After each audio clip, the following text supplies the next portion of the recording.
You know, I'm Challenger, I have no life, and I'm Asian, so I probably can get rank 1. Previously on Dragon Balls in My Mouth, we were at 460 LP. And also, do you guys eat cereal or something when you watch this? Cause, you know, I always eat when I watch a long, lengthy video, like this one. As you can see, there's a Void Boy, and I do my little gank where I go mid-level 3. You can also see I'm taking Thunderlords because I like to do damage and, you know, carry. Now, I pick a bad fight with Tom Kench, and I get away, but he decides, hey, she's low, I'm gonna counter jungle her. But he kind of forgot that my teammates were around, so he dies. Now, this mistake was a lack of map awareness. See, the mid lane's actually fighting, and I was gonna gank, but then all of a sudden I see she's coming to me, and this is really risky for me because I don't have my repel. I used it to get to the walls, so I was actually in a 50-50 situation where I'd probably die, since if I don't hit my cocoon, yeah, I'm dead. If I don't have my repel, yeah, I'm probably gonna die. But yeah, I keep camping mid because she's like always pushed up, and it's kind of an easy kill as she can't really do anything to people who have a lot of gap closers. Now this cocoon was interesting, but yeah, I'll take it. And if you look at the score, yeah, it's pretty high. There was like a lot of dicking around, and you know, some people kind of throwing, but after a few throws, a few dicking around, and you know, just doing whatever, our team kind of grouped up, got Baron, and then won the game. But yeah, somehow in the top lane, our Kazakhs just shit on Nar so hard, I don't even know what happened, but I didn't do anything in the top lane, and he just went off. Next up I play Zac, and basically I should use my E when the enemy goes for a CS instead of kind of randomly judging where he's going to be next. Like this way he has to either give up the CS or get hit by my E, which he doesn't see coming, so yeah, I think I should do that more often, but I've not really put it into test yet. Also I should have flashed, but I rely on my passive too much and someone TPing on me, but that's something I'll probably work on later, or maybe now. Also this time, hey! Don't blame me. I thought we had it, although I could have called it off, but I thought Ezreal had something up his sleeve. Right here is a little team fight that I probably shouldn't have done because I knew some people were coming and also were not as powerful, but I was a little tilted from Echo telling me to defend top lane instead of Wolves, which is true, but I want to make up for it and try and defend his tower last second. Also right here, I get greedy for holding on to my ultimate, in which Morgana now gets a black shield, which I have to go through, and I don't even kill her. And in the top lane, I'm trying to hold it, but then I get divin on it. Oh, I'm dead. And I also die right here because I get Jace Q'd in midair. And I die right here because the enemy's too strong for me. And yeehaw, another loss for me. In the next game, this is pretty stupid of me, I'm not gonna lie. So he uses a Q, but I didn't. So he uses his Q, and I didn't expect him to auto-attack a barrel to slow me and kill me. I was also hoping the jungler would come because I was hitting level 6 soon, so we could actually kill him, but also, yeah, I mean, there's also a possibility that Lee Sin could be in the bush as well, since he was around top lane, and I saw that a little bit earlier. Here I don't really want to ult because, like, I don't think we'll kill him, but also other people are coming, and yeah, I don't know, if I ult, I'd probably die, and I was kind of afraid of that, and I was like, ooh, I could kill him, and I was like, ooh, I'm dead. Right here, we're just coming off the Baron, like, we were trying to see if they're doing it or not, and then we get initiated on, and then I just get clapped here. Could have flashed or ulted out, but, was thinking of fighting. No, should have just ran out. Obviously, when Syndra died, that's a lost team fight. But they get the Baron off this and we lose. Now right here, I see the Kindred walking through mid, and she's kind of unhealthy. She is level 4 though, so that is a potential risk, but I say, you know what, fuck it, I'm gonna all in her, try and knock her back into my teammates who should roam. And right here, I'm like, oh shit, she does a lot of damage, and, you know, she might have escaped, but Jhin does sniper, because she might have her flash or something. Then I hit mid, because she has no flash, but TF is also low, so he kind of, I don't know if he should have helped me or not, but probably not, hard to say, I don't know. Then I miss a few Qs, I eventually kill her, but I die. Then I look at top lane, and I see this, a low hit point Riven, who is easily diveable, so I say, okay, let's kill her. This game gets to the point where every lane started winning, so this is probably the biggest fight that kind of said, hey, this is maybe a good time, the enemy team might come for a comeback, or maybe not, who knows. But look who's in the bottom lane, it's going to be a Vayne, so this is a 5v, potentially 4, and everyone just gets shredded down. And then, yeah, we just basically run in their base, wipe them all, and yeah, we win the game. Now I play Elise, and it's a new day but the same shirt, so yeah, I do this because I didn't know I had no repel, and I die. This next little fight was pretty bad because our bot lane just died, and the bottom lane of their team is actually roaming, so I didn't really want to fight it, but he went in, and I actually used my Q when the ultimate didn't go off. So my burst is down, and I do eventually kill her, but I think maybe I could have gotten away. I don't think so. Then we do Rift Arrow because enemy team's doing Dragon. Then there's a Maokai sapling. Should have backed off immediately because now we die. And yeah, first game of the day, Curse. Ooh, feels suck, man. Then right here, I get a little kill onto this Olaf because he was trying to invade my jungle. But then I do this and, you know, it's kind of bad because Janna's already dead. But I think we can kill this Caitlyn. And, yeah, we don't actually kill her because she has Bloodlust and I die. Should I have not done it?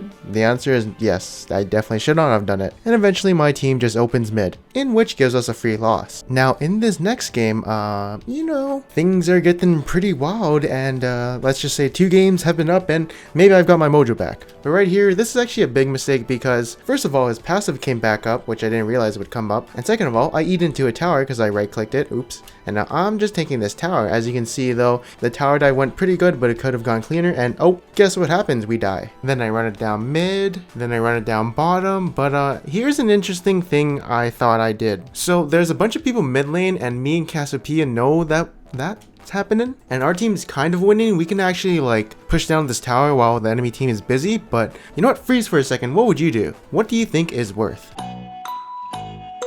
I think doing this was a better idea because Zed was coming down, so a rotation mid would have been kind of wise, but also you can see Zed appear in the bot lane. So I guess it was a better call to clean up the 2 people in the mid lane and not get a tower, because I don't think we could have actually got a tower anyways. So yeah, it kind of worked out in the end. Also, did you know you can cancel Akali's R with your E? So that's a cool fact. And another cool fact is I play Hecarim in the next game. Wow, what a cool fact, am I right? But I actually recorded this gameplay a little bit late because I forgot to record, but now I remembered, and you can see this little bottom Fiesta turned out pretty good as enemy team overcommitted and me and Rumble came up to clean up. Then after that, it was just a matter of taking objectives and you get the gist. We're basically in their base at 16 minutes, so we basically won.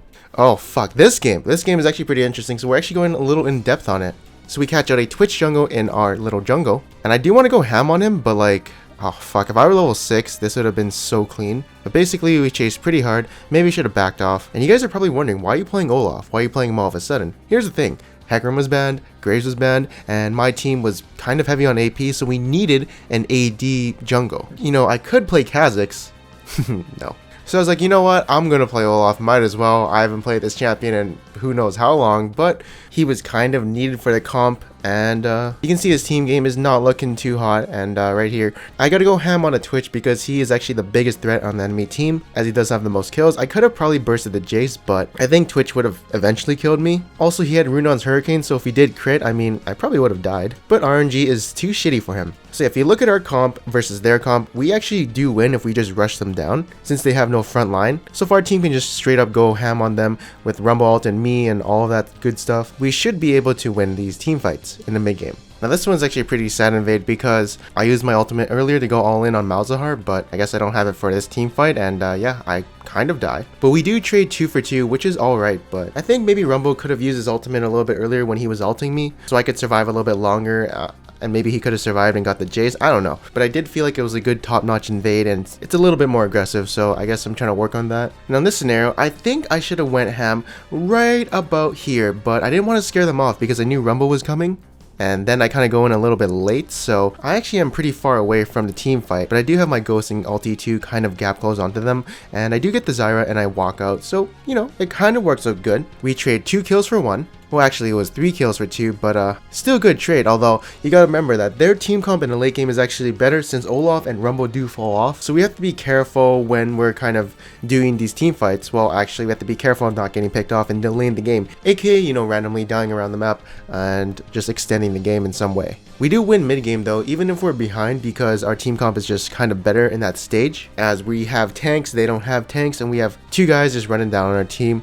And this team fight was actually pretty shit because our Ezreal actually wasn't there and we were trying to collapse on all the low hit point targets, which we knew we could have killed, but we do trade 4 for 3, which is kind of bad. Well, it is bad, but we do lose a team fight, but we can still win these team fights if we play it properly. Now this is one of the things I have to work on, which is turning when we're doing the Baron and knowing when to get off it. You can see I'm like, hey, you know what, we can burst this so fast, but like you have to be more decisive and, you know, pick what you're gonna do. So even though the Baron was at 3000 hit point, we should have definitely turned, but me and Ezreal just wanted to burst it because it was kind of getting low. Now I think what our higher elo players than me were thinking was, hey, we're gonna use the Baron as bait and then we're gonna turn on them. I was thinking, hey, we might burst it. I don't know. But you know, looking back on it, it's definitely a hey, we gotta turn, otherwise we're gonna lose a team fight. We might get the Baron, but we're gonna get completely ace. So it's always a good idea to turn if the enemy team comes and you're not like at 1,000 hit point on Baron or something. But yeah, even though the enemy team has Baron, we can still win these team fights as long as we, run it down on them. But if we get kited out and don't get anyone, then it's going to be a really bad problem for us. So we have to make sure that they're all CC'd and die in one shot. Now, we just got the Zyra with, I don't know, someone caught her, but my priority in every team fight is going to be Twitch. He's actually the most fed. This Guardian Angel on me popped, but like, the thing is, if you're playing Olaf and, you want to make a team fight count, you gotta go ham and not run back and preserve your GA. Because basically having a GA is like, hey, I'm going to win this team fight and we're going to get something big off it, so it's going to be worth. So we do ASIM, right? I mean, this is looking pretty good for us. Our team comp is so much better in this stage of the game. Now look at this situation. Do you think we can actually win this game? Yes or no? So it is very hard to say if we should keep pushing and try and end with the death timers that you see right now. There's also a Zyra who has a lot of damage, so maybe we could have got 2 towers and maybe a Nexus, probably not, but it is safer for us to just back off and wait until the Baron comes up or something. But also, if we keep delaying this game, we're eventually going to lose because their team comp is super damage heavy. So the right call, it's super hard to say, but basically we're gonna make the next 5 or 10 minutes count, otherwise we're eventually gonna lose. If you want to go for the riskier play and try and get the 2 towers, then you're gonna have some people die, but there's also a chance you might have got the Nexus. Who even knows, right? But yeah, did you guys see that Twitch Maw Malmortia's lifesteal? What the fuck was that? Like, holy fuck, that made me so sad. And we were just trying to initiate on the enemy team, was hopefully trying to nuke down the Twitch. Now the enemy team gets the Baron and we want to do a clean ace. Like, that's the only way we're going to win these team fights. And we're almost still winning because the enemy team does not have the front line. But also, you can see each team fight is getting harder for us, and it's just hard for us to deal with any of their damage anymore since me and Rumble are losing the damage. And now the next team fight, I see Twitch. Guess what I do? I just go straight ham on him. No one else is a threat to me. This Twitch is the scariest shit ever. So he is my priority threat. And now we get 2 people. But we don't get the clean ace that we really want, so we can't really do much, right? Because their team comp is like super AoE, slows, etc. A lot of poke. And then there's 2 people still dead. Oh, and then I get caught out right about here. Because we were trying to head the Baron and do it, but yeah, a little bit, oops. And so now we're facing off 3 inhibitors and Karma's dead. And we just have to do one last team fight with like a 4v5. Otherwise, we eventually lose this base. And yeah, I mean, 4v5, Baron. There was actually so many ways that we could have actually won this game, but like we just fucked up on a few things. Like early game, there's a little skirmish in the river that could have gone better, or well, we could have not done it, but I think I could have initiated more, just run it down on them in the mid game. And also a little Baron setup after a middle inhibitor where Twitch just lifestealed a bunch on the minions. That could have gone mechanically better, or something in that stage actually could have gone way better. Maybe if Rumble camped with us, because then we can set up a really nice ultimate in the jungle. I don't know, there's many ways that game could have gone a win for us, but it was a lose. Also, since Soraka got nerfed, guess who I'm playing now? That's right, another girl support. Call me an Elo honey because I love that dick, and I only play girl supports because, well, actually they're the most OP. Man supports like Braum, Thresh, they are a little underpowered and also require a little bit more mechanics and stuff like that. Fortunately, I am an Elo honey and I only play girl champions who don't really have too much skill involved. If anyone got offended by that joke, fuck you, because it's actually true. I don't want to play these high mechanical champions because I don't really have time to play them and learn them. Also, like, Janna is fucking good right now, right? So why not? Also, it is kind of funny. Throughout this series, I used to be a jungler main. Now I'm slowly transitioning into a support main. So that is very, very interesting, let's be honest here. I mean, I do queue for jungle and support. That's why half of the games you see I'm in support. But guess what happens when I'm in support? I usually win. But now, thanks to the new queue system, dynamic queue system, I don't know what you want to call it. Since people are queuing, in their main roles and it's not equally dispersed, I get support more. And then, yeah, that's why I guess I'm a support main now. Well, secondary main. I didn't expect it to happen, it just fucking happened. Cause literally no one wants to play support. Whether you're in bronze, silver, gold, platinum, etc. The majority of league players want to be doing damage, and you can see in while a lot of people pick DPS or tank, but no one wants to play the healer, so it does make sense why I get support more. I mean, I would play another role if I were better at it, but like support is actually my second best role. Hands down. It even might be better than my jungle role at the moment. Does that mean I'm gonna quit being a jungler? Fuck no. Support is fun if you like being carried.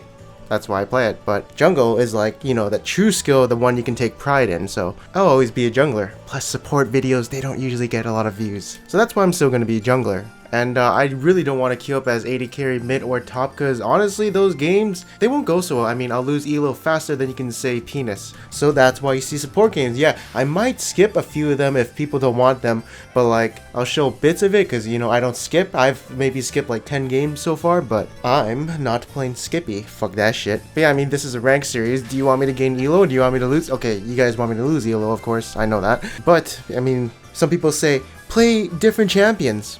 No, play the same champions, you'll gain elo. But also be a meta slave, that also gets you elo as well. I mean, hey guys, do you remember when Mordekaiser was super OP on his Juggernaut release? And in that case, would you want to play your fucking 1,000 million mastery point Urgot, or would you rather play Mordekaiser, who's super OP and busted, and no one knows except you? Play Mordekaiser, because he's busted, like actually the most broken champion ever. I mean, I became an AD carry main because of him, I'll be honest here. But like nowadays, there's not actually a lot of broken stuff. There are some champions that are considered OP, but not as broken as Mordekaiser. And also, you know, Janna, I only play her because she's OP. That's honestly why I'm playing her, but I wasn't that good at her.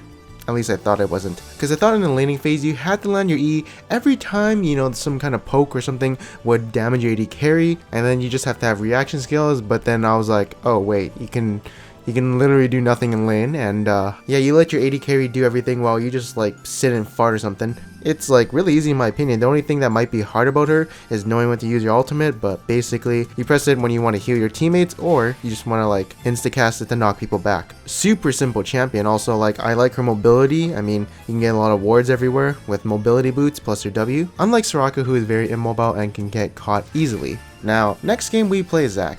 Basically what's happening in this game is we're getting shit on, and I didn't know what to do, but apparently us just hard engaging onto the enemy team, even though we're behind, is the way to win this game. You know, I thought maybe we could get a catch on someone, I don't know, but I guess hard engaging was the best way to do this. And we actually got ourselves back into the game by doing this over and over again, and getting a nice lead for us, but this engage right here, I get cucked by Janna, and then we're just going ham onto the enemy team. I even flashed to get some of the carries in the back line, but then I realized something. Wait a minute, Lucian is dead. What the fuck? I guess Jace sniped him in the back, and now Jace is actually a scary threat. I didn't realize how like scary he was, but he's actually just so scary. And oh boy, did I get a little baited by this. So yeah, there goes me. But then we're back at it again with the Colette initiations and my ult and, you know, just going ham. And guess what? It kind of works. We get the Jace, which is high priority. And then we also get the Olaf. But the thing is, I didn't realize this, but their team is so pokey that we can't even siege their inhibitor. That's how much it sucks. Actually, our Lucian was pretty healthy. So, I mean, if we just tanked or something, maybe we could have, you know, just got the inhibitor and got out. But some people want the fallback. I think if we were more coordinated, maybe we could have got the inhibitor. But no one's trustworthy of anyone. But yeah, right here, I really wanted to initiate, but then, I don't know, I feel like people weren't in position to, like, follow up on me for some reason, and I felt like my team was backing off and wanted to do something else, and I kind of get caught right here. Okay, it's just an Olaf, I can probably get away, but then I actually get tornadoed, and then I get, you know, CC'd to death. But looking back on it, I should have definitely initiated and done the same thing we did for the past few team fights, but I don't know, I felt like my team didn't want to fight there for some reason. I felt like it was a good fight. I don't know, I probably should have gone in. And you know what, this is where I say fuck it, let's go all in. I get 2 people with my E, and then I knock them up, and my team goes ham. Now look what time it is, it's 53 minutes in the game. Everyone has a lot of items. I even sold my boots for Leandri's, I don't know if that was a good idea, but I did it anyways. And now, you know, since we got 2 kills on Jace and Victor, it's like, sweet, let's keep going in and getting as much kills as we can. But Lucian kind of drifts off and goes away. And, you know, he is high LP than me, but to be honest, if he was here in this team fight, we probably could have got a lot of kills, probably aced them, maybe not ace, maybe like 1 person living, and, you know, maybe invaded their base, because they only have 1 tower, Nexus tower, left, and, well, I'm in blob form. Now it's time for me to get away, but my team actually says Lucian's away, so we couldn't actually fight it there. And now, ooh, he finally does join the fight, but if he was there earlier and not defending the Nexus, which we didn't give a shit about, because if we ace him right here, we'd win the game. But yeah, he just shows up late to the party, and he gets actually shit on, but I was actually analyzing this so in-depthly that I noticed some things. First off, his build. He didn't sell his boots for, like, a Phantom Dancer or whatever you want to replace as an AD carry. If he did, he probably would have actually killed Ezreal right here if he had a Maw or something. And second of all, well, if I have Leandri's Torment and I already sold my boots, that means 3 of my teammates could actually have sold their boots for something, but I guess they didn't realize it or something, I don't know. But yeah, this team fight was like the last team fight, because if we went all in on this team fight, the death timers are so long that we probably could have won if we went all in, but Lucian backed off. Also, another thing I do want to say is I probably should have got Riley's Crystal Scepter for a little bit more CC instead of Leandri's, and yeah, it probably wasn't a good buy there. But anyways, on the next episode of Dragon Ball is in my mouth, apparently C9 is back from their little Korean boot camp. I don't know. Sneaky's back, and I thought he was in Korea, so that's interesting. But yeah, that's going to be the end of this episode. I hope you guys enjoyed it. If you guys did enjoy this episode, make sure to leave a like, and if you didn't, make sure to subscribe. Anyways, I am Pantsire Dragon, and I'll see you guys next time.